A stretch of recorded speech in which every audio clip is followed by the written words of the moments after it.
Now, Tim Watts, Julia Banks, thank you so much for coming on To The Point. I know it's a busy day down there in Parliament, so we're glad to see both of you.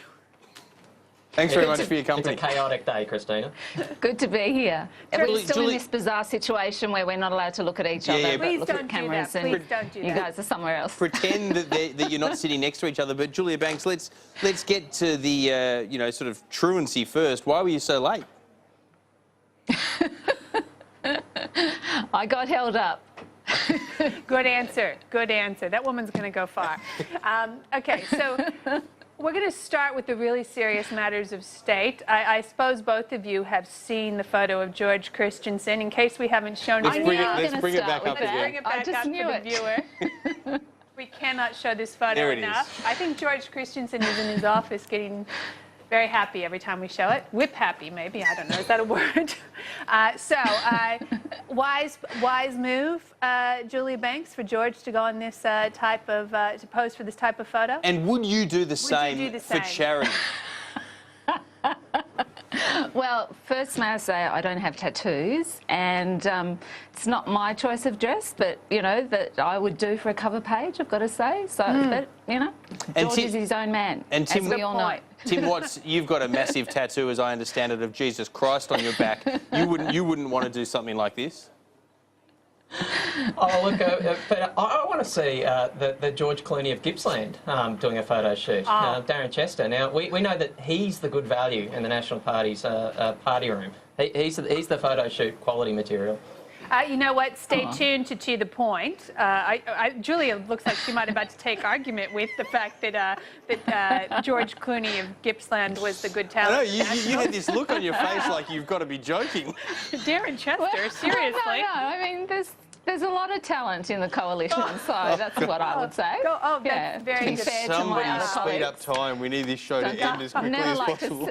Never like to single someone out. Well, fair enough, Julia. Guys. Okay, but I was going to say, Tim, stay tuned to The Point. We're working to get a photo of Darren Chester, as you call him, the George Clooney. But I have to say, Tim Watts, we've had a number of volunteers for this fundraising calendar we're putting together for Movember for next year. Are you in? Not one Labor person yet. Are you in? Not one Labor person? No. Yeah. Do I have to grow the mow? No. Just strip down. I'm in. Oh, I need to check with my wife otherwise, but I'm in. Fantastic. Right, well, we're going to add Tim Watts to the list. Well, Christina Keneally's organising it here at Sky News. We're sponsoring it. It's for Movember next year. And the photo, I'm not sure at what time Christina will organise the subtle details on the way through. All right, let's get to the serious stuff, ladies and gentlemen. The backpack attacks. Julia Banks, let's start with you. I was convinced that the government was not for turning on this, but then I heard the Prime Minister and Scott Morrison say they wouldn't move from the 15 cents or 15%. So I'm assuming now that you may well move to 13.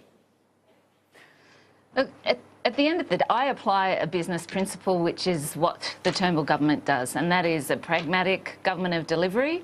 And effectively, we have to, you know, as we've approached this entire term, in terms of being pragmatic and delivering, you know, everything is often a negotiation, and that, you know, in business, as we know, there's no point in, you know, standing and holding your ground on principle.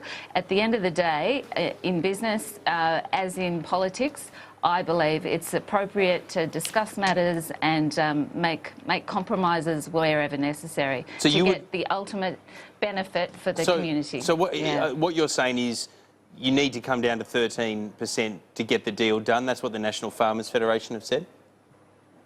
Well, I'm not saying that. I'm saying that as you know, I've done many business deals in my life, and there are as in this situation, there are points. There are often points where you just have to stop in terms of what is good.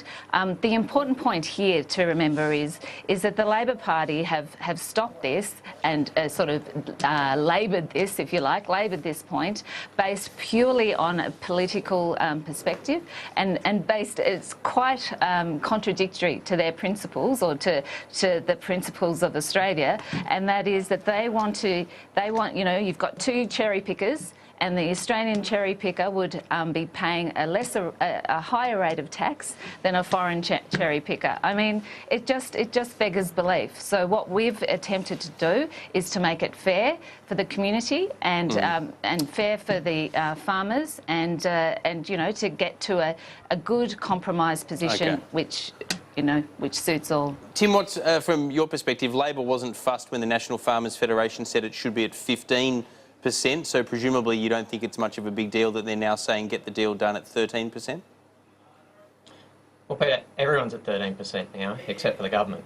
Now, I mean, I take on board what Julia was just saying then, but it does sound pretty different to what we heard from a very shouty Scott Morrison earlier this week, that, you know, the government was not for turning and this was an ultimatum and they weren't going to be negotiating. And yet now it seems like the negotiation's on. I mean, it's no wonder that this government has not been able to convince the crossbench or the Senate of the merits on its position, when you see this kind of flip-flopping, you see this kind of lack of principle, and frankly, you see the constant lies on this. Now, Julia just perpetuated another one of those lies then, saying that the result of Labor's proposal would be that foreign backpackers would pay less tax than Australians. It's just not true. Yes, they will. No, it's just not yes, true. They will. No one believes that. Yes, they will. No one who understands the tax Yes, system they will. believes that. Yes, they will. And the perpetuation of these lies is just the capstone on an 18-month dog's breakfast, which you remember, Barnaby Joyce introduced this. This is the 32% tax that the government had introduced. They own this. They could fix it today. They come to 13%, this could be over. It's time for them to bite the bullet, swallow their pride and get this done. Why does the Liberal Party or the government, Julia Banks, want to be the party of higher taxes when it comes to the backpacker tax? The Liberal Party doesn't want to be the company of higher taxes. Everyone knows that the Labor Party are the ones of higher taxes. We are ones about growing the economy and creating our Farmers Federation. But not on this issue. In terms of, and we're basically, you've got to be pragmatic as opposed to, you know, political principled opportunism. And pragmatism has come into play. We've had a very successful term. We've delivered on major industrial reforms based on pragmatic negotiation. We've delivered on our infrastructure development program. We've delivered on superannuation. We've delivered on income tax breaks for the middle wage earner. But the most important and the significant one, most recent legislation is obviously yesterday, the ABCC. Now, Labor have been delaying this and delaying this. They're the ones who pulled it away. They're the ones who supposedly act for the workers. But when you look at the Registered Organisations Bill and the ABCC, those two put together are basically looking after the workers that Labor proposed to support. Basically, from the thuggery of the union officials to hold them to account, to hold them to the same standard of account that any company director would be held to account to. Yeah, Julia, under, can I pick under you up on that, procedures. though? Can I pick you up on that? Because Sure, yeah. There's been a lot of frustration among some of the building companies that it was the government that actually traded away and gave up the reverse onus of proof. It was the government that gave away the implementation of the 2014 building code from now, allowed it to be delayed for 2 years. There's a lot of question, is this a win in name only, where the substance has been removed, so the government can just end this week with saying we passed the ABCC, but really has much going to change on building sites? No, this is not a win in name only. Obviously, any change to legislation impacts contracts and agreements. There needs to be always a transition agreement. The fact is that we've got this through, that this why marks the end wasn't of... that proposed in the original legislation then? Why did the original legislation seek to have it start immediately? Well, review and discussion quite often creates a better outcome in terms of additions or amendments or, anything additional to any legislation. And this is basically... I'm very much a big picture person, and the big picture is that we got the ABCC through. It was the ABCC that the Rudd government destroyed, and that just enabled union thuggery to flourish in this community. And having been subjected to union thuggery myself in my business life by the union officials. And the Registered Organisations Bill, that's the one I'm particularly passionate about. When you see people like Kathy Jackson on her overseas trips and, Craig Thompson and all of that. So those people will now be held to account with the Registered Organisations Bill coming back into play. Julia, I realise you weren't in Parliament. It's not fair to hold you responsible for legislation that Tony Abbott first moved, and he called, Cathy Jackson a hero, that she would go down in history as a hero. These aren't your faults, that the legislation was flawed and it was amended. So I'm going to let you have a pass on that one. But Tim Watts... Well, the primary thing about Cathy Jackson, though, is she was, the leader. She was a hero to Chris Pine. HSU. She was a hero to Chris Pine and Tony Abbott. She was the HSC union official, and she used union people's funds to fund her luxurious lifestyle. Sure, but she was still a born and bred Labor/union official. Honoured and held up as a gold standard by Tony Abbott and Christopher Pine. Which was a mistake, clearly. Tim Watts, I'd say a lot of things. Tim Watts, I'm going to let you get a word in edgewise. Let me let you get a word in here, Tim. We should note here that Cathy Jackson is now feeling the consequences of legal proceedings that are occurring under current laws. Without an ABCC. Any union officials... Yeah.